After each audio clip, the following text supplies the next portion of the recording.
Welcome to Beer and Ain't Easy, episode 32 with Adam and Drew. All right, so today we're going to combine two topics that could be not further away from each other. And those two topics are kids' sports and the Brash Brewing Company out of Houston, Texas. Dun dun dun. So on the kids' sports front, Adam and I have our kids in sports for the first time. And so we're going to go through our takeaways from that world. But first, let's talk beer. Oh, we're talking beer first? We're going to talk I was beer. going to throw a shot first. Just throw a shot. So, my kid is that first draft pick, super athletic, and your kid is just a try-hard kid. I don't know. I think we're gonna have to monitor each other's kids to really determine who's got the athletic genes in the family. But more to come on that because I want to talk about beer first. All right, let's do it. So today will feature a Brash beer, but first I want to talk about the Brash Brewing Company because what's unique about them is you take all the other breweries out in the world that have these new fads that they get on. They're super bubbly and kid friendly. And then there's Brash, which goes completely opposite. They're like, it's oil and water with the rest of the brewing world. Yeah, everything you envision with a brewery, Brash is the exact opposite of that. It's like a deep, dark secret is how I would describe their brewery setup. That's awesome. Yeah. And I love them and I love their beers and they're super unique, but there's just some weird stuff we got to talk about first. Yeah, and weird is really the perfect way to describe it. So, do you want to describe going to their tap room, Bob Ross that shit? Okay, so I'm gonna come in hot. I'm not gonna let up. So if there was ever a brewery that I feel like I could be murdered at, it would be Brash. Or a ritual murder. A ritual. And they might put me in the beer afterwards. You know what's really funny? If you go onto Google right now and do a Google search of Brash Brewing Company, you know how they do a Q&A on the side of the window? The first question someone asks is this place kid friendly? What do you think the answer is? Do you want to know? Yes. It says, only if your kid is metal AF. It's that is super accurate. Oh yeah, that's awesome. So because of the evil vibe that they have going on their beer names, and some of their names are you'll hear our name that we're drinking today. It's not PG rated, but they have other fantastic IPAs. My favorite one that they make is called Pussy Wagon. Oh, that's a fantastic beer. Yeah, and it's the only one you go in the restaurant where sometimes on the menu it will be the P and then have a bunch of asterisks after it. The P Wagon. The P Wagon. But when we were there recently, and I will say if you go to Brash at this time of year, April, spring, sit out on the patio, it was fantastic. It's the time to go to Brash. Now is the time to go. But we were there, me and Meredith, and I watched this group come in, and they were all wearing matching shirts, and it looked like it was a Christian group. And me being from Arkansas and seeing a lot of people try to pray away Harry Potter, I saw them and I turned to Meredith, I was like, I bet they're coming to protest Brash for their, And she's like, I bet they're here for a beer. And so we did a little bet, and sure enough, they sat down and started drinking some beer. So that's how good they are. They'll turn that aside. I don't care about all this stuff. I would have thought they were there for both. Yeah. Hey, I hate what you're doing, but can you pour me some of that cortado? Some of that good shit. Yeah. I need to crack a beer. Do it. Ooh, nice. Do you want to tell us what we're drinking today, or you want me to take it? You take it this time. All right, so as we mentioned, the non-PG rated names for Brash. This one is called the Baddest Motherfucker, a Very Large Stout. And it has a caption at the bottom that says, maybe even the largest. Not that we are compensating for anything, just stating facts. I feel like that's a pretty bold That's name. a power statement.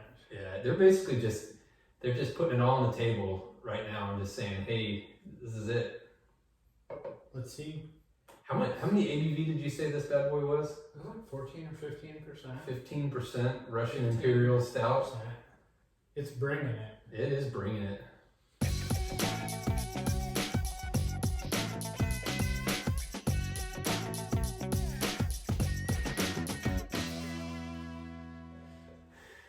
So one thing I've noticed with kids sports, like the first thing is I've noticed there's like 3 main types of parents that I've witnessed. There's the one type of parent that's like super into the game, that's coaching their kids on the sideline in addition to their coach, and is the one that's like a little bit intense, and you're like during the game they're like go go go, you know, they really get into it. So that's one parent. Then there's the second parent, which is like completely checked out, like hanging out in their car on their cell phone, just like I just get my kid away from me for like an hour while I like play Pokemon Go on my phone. And then the third type of parent that I've seen is like the new age parent that I'll call, and it's like it's all about sportsmanship and teamwork. Did you have a good time? Did you have fun? Doesn't matter if we win or lose. All that matters is effort. Yeah. I'm gonna throw in. There's the fourth type of parent. Ooh, okay. The snack parent. Oh, the one that's always got the mad snacks. Yeah, it's like there is that one parent that like independent of the sport, the game, all they care about is bringing snacks and making sure everyone has something to drink and snacks. They're the snack hero. Yeah, it's like they got a trench coat. They open it up and just like pull out like Pringles. Who needs a snack? We're in between innings. You need a snack. It's like these kids can't even move. They're so full on snacks. So with this topic, like what parent type do you think you fall under? Ooh.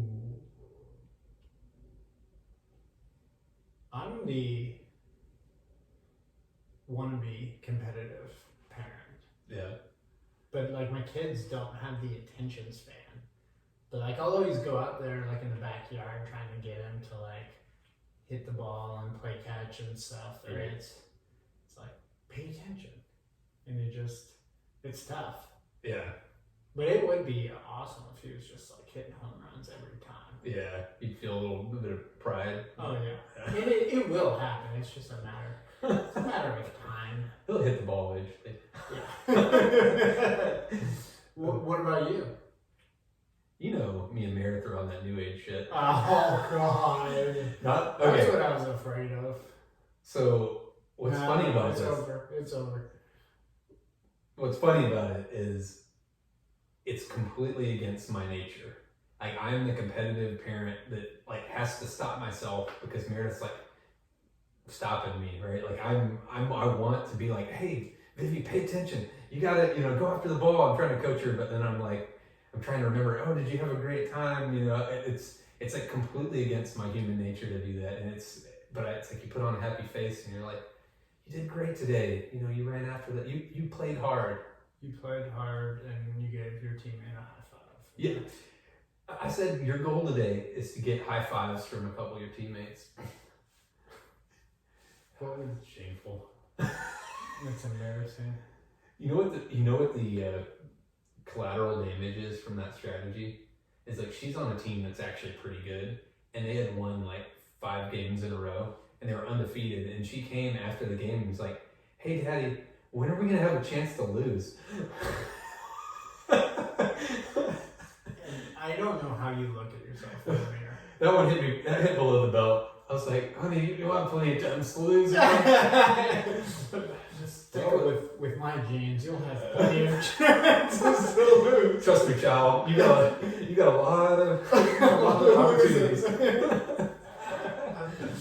Okay, one more topic on kids sports. Yeah. What about gear? Yeah. Getting the, you're talking about like getting the high dollar stuff, getting the bottom of the line. Like, what's your strategy on gear? You know my strategy is that bottom seller shit. Yeah. I need to see, before I start investing, I need to see like some real commitment from the kid. Commitment or results? I'll let you do the math there. I need to see home runs. I need to see him picking people off. I need to see him gunning them down from the outfield. Big league chewing. But it is funny because like we play this, it's like a kindergarten age t-ball, and there's these kids with like these $200 bags that they're like helmets and their bat comes in. It's like, dude, that's a little intense. Yeah, and the fact that like your kids grow out of stuff so fast, like I don't. Oh no. You just get the cheapest stuff you Yeah, can. I'm like, hey, can we have that bag when you're done with it? When you get on that elite team, let's talk. Oh man. So I have one last topic on this, and that is, since this is a beer podcast, we got to circle back to beer.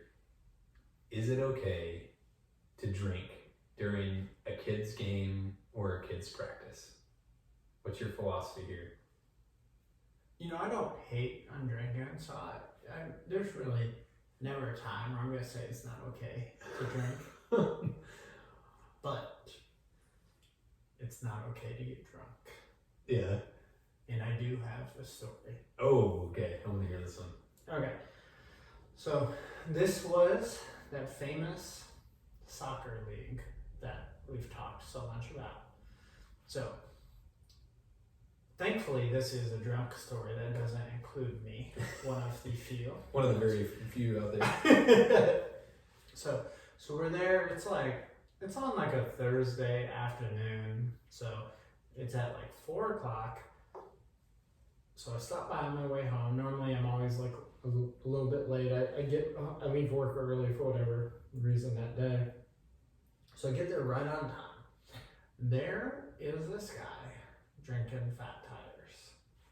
And when I say drinking, that is an understatement. So he has a six-pack, and he dusts that whole six-pack of Fat Tires in a 1 hour kids soccer practice. Is he by himself? He's there with his wife, but I could tell like his wife was like kind of embarrassed. Like, yeah, my husband is pounding these beers. Like, I mean, if it was like Miller Lite or something, that's one thing. But like doing like 6 Fat Tires in an hour, like your stomach is pretty full at that point. oh my god, it was intense. And it's like you're sitting there, and it's like, I just put it in perspective. Every 10 minutes, you're like, psh, psh, next one's opening, and so it's like that really puts like the power hour to shame, because I'm just thinking like the rate of consumption. That's like college level shit right there. oh no, it was intense. I mean, Yeah. it's not a light beer. Was he coaching his kid on the sideline too, or was he just like trying to escape life right then? It's like, I'm checking out. Fat Tire. Fat Tire. Wake me up in the morning. Yeah. See you tomorrow, Mr. Fatty. But it was awesome. My wife and I still talk about it, and we see him in the neighborhood sometimes, and it's like he's the Fat Tire guy. Yeah. Like, Forever memorialized.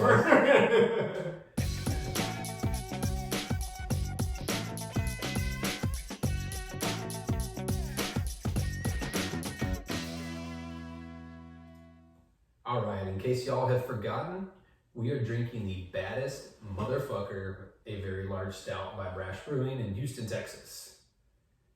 And so what do you think, Adam? Is this one bad mother? it is one bad motherfucker. Shut your mouth. Okay, so let's talk details. What are you smelling? What are you seeing? What are you tasting? Well, similar to most Brash beers, this is definitely a coffee bomb. I mean, it's coffee, but it's a little sweet when you first drink it. I don't know what the sweetness is. It's almost like a vanilla sweetness, but then it finishes pretty darn bitter. And if we remember, this was a 15% bad boy, and you would not be able to tell. This is smoother than some of their other coffee stouts at less ABV, so almost silky smooth. What are you thinking? It is, yeah, it drinks much lighter than a 15% for sure. I agree with the sweetness. I'm like having trouble like pinpointing what flavor, because like I don't really get vanilla, and I really don't get a lot of chocolate. Yeah. And it's very roasty, slight bitterness. It has a really good, tasty coffee flavor to it. I've had some Brashes, some Brash stouts that like have a too much of like a roasty coffee flavor, but this I feel like is the Burnt Folgers. burnt Folgers. That's what it's often called. But this one I feel like is the perfect blend of roastiness and coffee. Like I don't really feel like it's dominated by the coffee flavor, but I do like coffee, so that could be a factor. No, I agree, and I read that they made it with Jamaican coffee. I don't know if that makes a difference for you, but it's just an interesting tidbit. Whoa. Getting fancy. All right, I think it's time to get down to business, ladies and gentlemen.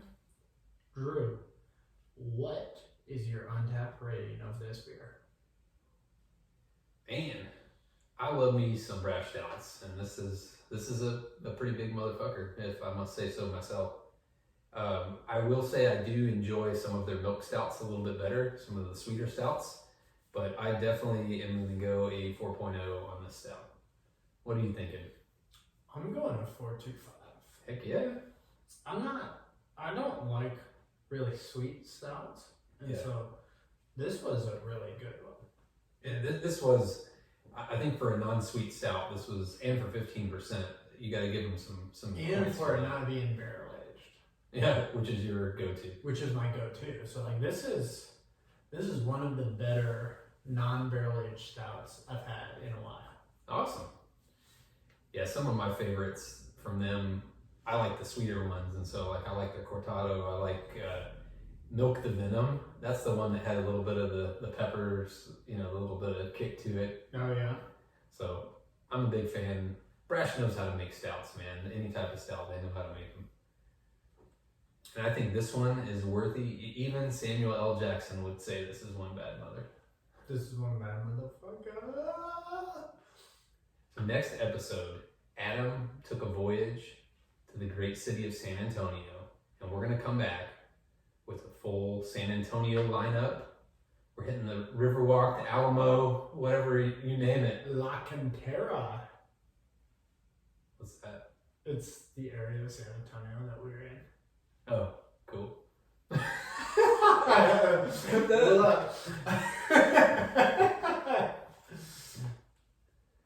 So I think it's gonna be a pretty good show next week.